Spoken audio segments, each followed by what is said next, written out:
જસદણના ગોડલાધાર ગામના 30થી વધુ વિદ્યાર્થીઓ અભ્યાસ માટે એસટી બસના પાસ કઢાવે છે। તેમ છતાં તેમને મુસાફરી તો પૈસા ખર્ચીને જ ખાનગી વાહનોમાં જ કરવી પડી રહી છે, કેમ કે સમયસર બસ આવતી નથી અને જો બસ આવે તો ડ્રાઈવર જીદ કરીને બસ ઊભી રાખતા જ નથી અને હંકારી મૂકતા વિદ્યાર્થીઓ ના છૂટકે જોખમી મુસાફરી કરવા મજબૂર બન્યા છે।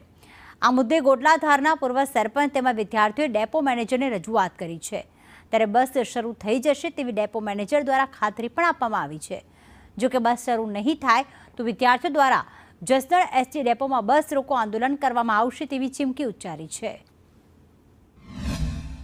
અત્યારે અમે બસની રજૂઆત કરવા આવ્યા તો અમને ડેપો મેનેજર છે એમની અંદર અમને ઓફિસમાં જવા પણ ન દીધા અને બહાર રાખ્યા। અમે લોકો જસદણ થી ઘેલા સોમનાથની બસ મુકાવાના છીએ। અત્યારે અમે અરજી કરવા આવ્યા છીએ। અમે ગોડલાધાર, માધીપુર, શિવરાજપુર અને ઘેલા સોમનાથ અમે 40-50 વિદ્યાર્થી છીએ, ભાઈઓ અને બહેનો।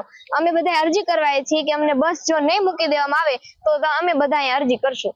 વિદ્યાર્થીઓનું ભવિષ્ય ન બગડે અને સરકારશ્રીની સુવિધા પ્રમાણે પાસ ફ્રીમાં આપે છે અને અહીંના વહીવટતંત્ર દ્વારા બસની કોઈ જાતની સુવિધા કરવામાં આવતી નથી અને એમને અમે 2-3 દિવસની કીધું છે, જો 2-3 દિવસમાં બસ ચાલુ નહીં થાય તો વિદ્યાર્થીઓ દ્વારા બસ રોકો આંદોલન કરવાનું વિદ્યાર્થીઓએ કીધું છે।